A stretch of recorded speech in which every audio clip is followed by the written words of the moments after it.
Hello friends, welcome back to Eva rose recipes. ಇವತ್ತು ನಾನು ನಿಮ್ಮ ಜೊತೆ ಮಂಗಳೂರಿನಲ್ಲಿ ತುಂಬಾ ಫೇಮಸ್ ಆಗಿರುವಂತಹ ಬನ್ಸ್ ರೆಸಿಪಿಯನ್ನು ಶೇರ್ ಮಾಡ್ತಾ ಇದ್ದೇನೆ. ಇದನ್ನು ನೀವು ಬ್ರೇಕ್ಫಾಸ್ಟ್ ಆಗಿ ಕೂಡ ಅಥವಾ ಈವ್ನಿಂಗ್ ಸ್ನ್ಯಾಕ್ ಆಗಿ ಕೂಡ ತಿನ್ಬಹುದು. ಈ ರೆಸಿಪಿಯನ್ನು ಹೇಗೆ ಮಾಡುವುದು ಅಂತ ನೋಡೋಣ. ಮೊದಲಿಗೆ ನಾನಿಲ್ಲಿ 2 ಬಾಳೆಹಣ್ಣನ್ನು ಹಾಕ್ತಾ ಇದ್ದೇನೆ. ಚೆನ್ನಾಗಿ ಹಣ್ಣಾದ ಬಾಳೆಹಣ್ಣನ್ನು ಉಪಯೋಗಿಸಬೇಕು. ಹಣ್ಣಾದ ಬಾಳೆಹಣ್ಣನ್ನು ಹಾಕುವುದರಿಂದ ಬನ್ಸ್ ತುಂಬಾ ಸಾಫ್ಟ್ ಆಗಿ ಬರುತ್ತೆ. ಇದಕ್ಕೆ 1/4 ಕಪ್ ಸಕ್ಕರೆಯನ್ನು ಸೇರಿಸ್ತಾ ಇದ್ದೇನೆ ಹಾಗೂ 1/4 ಟೀ ಸ್ಪೂನ್ ಆಗುವಷ್ಟು ಉಪ್ಪನ್ನು ಸೇರಿಸ್ತಾ ಇದ್ದೇನೆ. ಇದನ್ನೀಗ ಚೆನ್ನಾಗಿ ಸ್ಮ್ಯಾಶ್ ಮಾಡಬೇಕು. ಬಾಳೆಹಣ್ಣು ಸಕ್ಕರೆ ಜೊತೆ ಚೆನ್ನಾಗಿ ಕರಗಬೇಕು, ಗಂಟು ಗಂಟಾಗಿ ಇರಬಾರ್ದು. ತುಂಬಾ ಸಾಫ್ಟ್ ಆಗಿ ನೀರು ಆಗಬೇಕು. ಅಷ್ಟರವರೆಗೆ ನಾವು ಇದನ್ನು ಸ್ಮ್ಯಾಶ್ ಮಾಡ್ತಾ ಇರಬೇಕು. ಇದಕ್ಕೀಗ 1/4 ಕಪ್ ಆಗುವಷ್ಟು ಮೊಸರನ್ನು ಹಾಕ್ತಾ ಇದ್ದೇನೆ. ಅರ್ಧ ಟೀ ಸ್ಪೂನ್ ಆಗುವಷ್ಟು ಬೇಕಿಂಗ್ ಸೋಡಾ ಅಥವಾ ಅಡುಗೆ ಸೋಡಾವನ್ನು ಹಾಕ್ತಾ ಇದ್ದೇನೆ. ಜೊತೆಗೆ 1 ಟೀ ಸ್ಪೂನ್ ಜೀರಿಗೆಯನ್ನು ಹಾಕ್ತಾ ಇದ್ದೇನೆ. ಇದನ್ನು ಚೆನ್ನಾಗಿ ಒಮ್ಮೆ ಕೈಯಲ್ಲೇ ಮಿಕ್ಸ್ ಮಾಡ್ತಾ ಇದ್ದೇನೆ.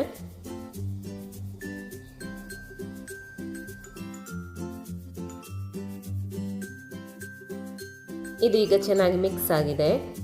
ಇದಕ್ಕೆ ಮೈದಾ ಹಿಟ್ಟನ್ನು ಹಾಕ್ತಾ ಇದ್ದೇನೆ. ಸ್ವಲ್ಪನೇ ಮೈದಾ ಹಿಟ್ಟನ್ನು ಹಾಕಿ ಚೆನ್ನಾಗಿ ಮಿಕ್ಸ್ ಮಾಡ್ತಾ ಇರಬೇಕು. ನಾನು ಆಲ್ರೆಡಿ 1 ಕಪ್ ಆಗುವಷ್ಟು ಮೈದಾ ಹಿಟ್ಟನ್ನು ಹಾಕಿದ್ದೇನೆ. ಇದನ್ನು ಚೆನ್ನಾಗಿ ಮಿಕ್ಸ್ ಮಾಡಬೇಕು. ಈಗ ಇನ್ನೊಂದು ಕಪ್ ಮೈದಾ ಹಿಟ್ಟನ್ನು ಹಾಕ್ತಾ ಇದ್ದೇನೆ. ಮೈದಾ ಹಿಟ್ಟು ಹಾಕಿದ ಮೇಲೆ ಚೆನ್ನಾಗಿ ಮಿಕ್ಸ್ ಮಾಡ್ತಾ ಇದ್ದೇನೆ.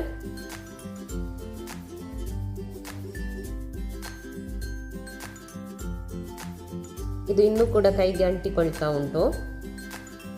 ಅರ್ಧ ಕಪ್ ಆಗುವಷ್ಟು ಪುನಃ ಮೈದಾ ಹಿಟ್ಟನ್ನು ಹಾಕ್ತಾ ಇದ್ದೇನೆ. ನಾನಿಲ್ಲಿ ಒಟ್ಟಿಗೆ 2.5 ಕಪ್ ಆಗುವಷ್ಟು ಮೈದಾ ಹಿಟ್ಟನ್ನು ಹಾಕಿದ್ದೇನೆ. ಬನ್ಸ್ ಮಾಡಲಿಕ್ಕೆ ಹಿಟ್ಟು ತುಂಬಾ ಸಾಫ್ಟ್ ಆಗಿರಬೇಕು, ಕೈಗೆ ಅಂಟಿಕೊಳ್ಬಾರ್ದು. ಚಪಾತಿ ಹಿಟ್ಟಿಗಿಂತ ಸಾಫ್ಟ್ ಆಗಿರಬೇಕು. ಹಿಟ್ಟು ಈಗ ರೆಡಿಯಾಗಿದೆ. ಇದನ್ನೊಂದು 10 ನಿಮಿಷ ಚೆನ್ನಾಗಿ ನಾದಿಕೊಳ್ತಾ ಇದ್ದೇನೆ.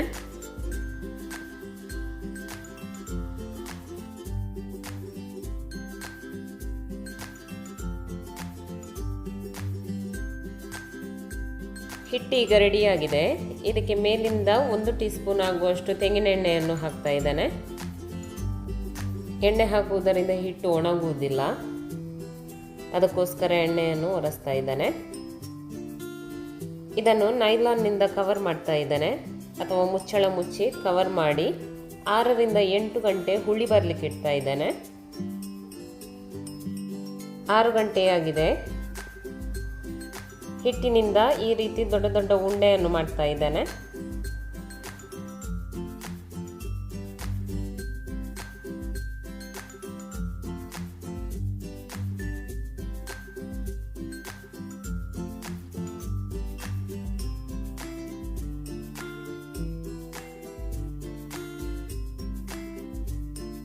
ಉಂಡೆ ಕಟ್ಟಿ ಈಗ ರೆಡಿಯಾಗಿದೆ.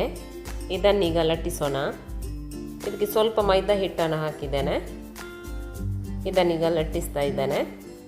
ತುಂಬ ತೆಳು ಮಾಡಲಿಕ್ಕಿಲ್ಲ, ದಪ್ಪನೇ ಇಡಬೇಕು.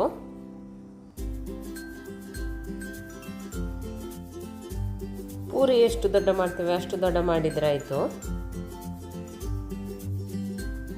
ನೋಡ್ಬೋದು ನೀವು, ಇಷ್ಟು ದಪ್ಪ ಇರಬೇಕು, ತುಂಬ ತೆಳು ಇರಬಾರ್ದು. ಬನ್ಸ್ ಫ್ರೈ ಮಾಡಲಿಕ್ಕೆ ನಾನಿಲ್ಲಿ ಎಣ್ಣೆಯನ್ನು ಮೀಡಿಯಂ ಫ್ಲೇಮಲ್ಲಿ ಇಟ್ಟಿದ್ದೇನೆ. ಎಣ್ಣೆ ಚೆನ್ನಾಗಿ ಬಿಸಿ ಆದಮೇಲೆ ರೆಡಿ ಮಾಡಿಟ್ಟ ಪೂರಿಯನ್ನು ಮೆಲ್ಲನೆ ಈ ರೀತಿ ಎಣ್ಣೆಯಲ್ಲಿ ಬಿಡಬೇಕು. ಆಮೇಲೆ ಸ್ಪೂನ್ನಿಂದ ಎಣ್ಣೆಯನ್ನು ಈ ರೀತಿ ಮೇಲಿಂದ ಸ್ಪ್ರೆಡ್ ಮಾಡ್ತಾ ಇರಬೇಕು. ಬನ್ಸ್ ಉಬ್ಬಿ ಬರುವವರೆಗೂ ನಾವು ಇದನ್ನು ಎಣ್ಣೆಯನ್ನು ಸ್ಪ್ರೆಡ್ ಮಾಡ್ತಾ ಇರಬೇಕು ಕಂಟಿನ್ಯೂಸ್ ಆಗಿ. ನೋಡ್ಬೋದು ನೀವು, ಮೆಲ್ಲನೆ ಉಬ್ಬಿ ಬರ್ತಾ ಉಂಟು. ಇನ್ನು ಕೂಡ ಎಣ್ಣೆ ಸ್ಪ್ರೆಡ್ ಮಾಡಿದ್ರೆ ಉಬ್ಬಿ ಬರ್ತದೆ. ಇದೀಗ ಕಂಪ್ಲೀಟಾಗಿ ಉಬ್ಬಿ ಬಂತು. ಒಂದು ಸೈಡ್ ಚೆನ್ನಾಗಿ ಫ್ರೈ ಆದಮೇಲೆ ಇದನ್ನು ಟರ್ನ್ ಮಾಡಿ ಇನ್ನೊಂದು ಸೈಡ್ ಕೂಡ ಫ್ರೈ ಮಾಡಿದರೆ ಆಯಿತು. ಒಂದು ಸೈಡ್ ಚೆನ್ನಾಗಿ ಫ್ರೈ ಆಗಿದೆ. ಟರ್ನ್ ಮಾಡಿ ಇನ್ನೊಂದು ಸೈಡ್ ಕೂಡ ಫ್ರೈ ಮಾಡ್ತಾ ಇದ್ದೇನೆ.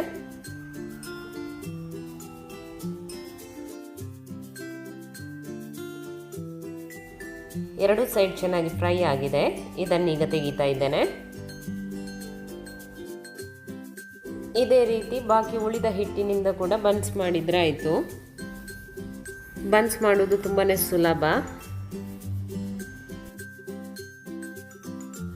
ನನ್ನ ಇವತ್ತಿನ ಈ ರೆಸಿಪಿ ಇಷ್ಟವಾದರೆ ವಿಡಿಯೋವನ್ನು ಲೈಕ್ ಮಾಡಿ, ಶೇರ್ ಮಾಡಿ ಹಾಗೂ ಸಬ್ಸ್ಕ್ರೈಬ್ ಮಾಡಿ. ಫ್ಯಾಮಿಲಿ ಫ್ರೆಂಡ್ಸ್ ಜೊತೆ ಶೇರ್ ಮಾಡಿ ಹಾಗೂ ನನಗೆ ಸಪೋರ್ಟ್ ಮಾಡಿ.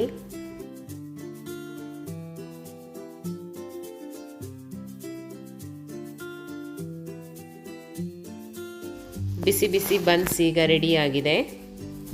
ನೋಡ್ಬೋದು ನೀವು ಎಷ್ಟು ಚೆನ್ನಾಗಿ ಉಬ್ಬಿ ಬಂದಿದೆ.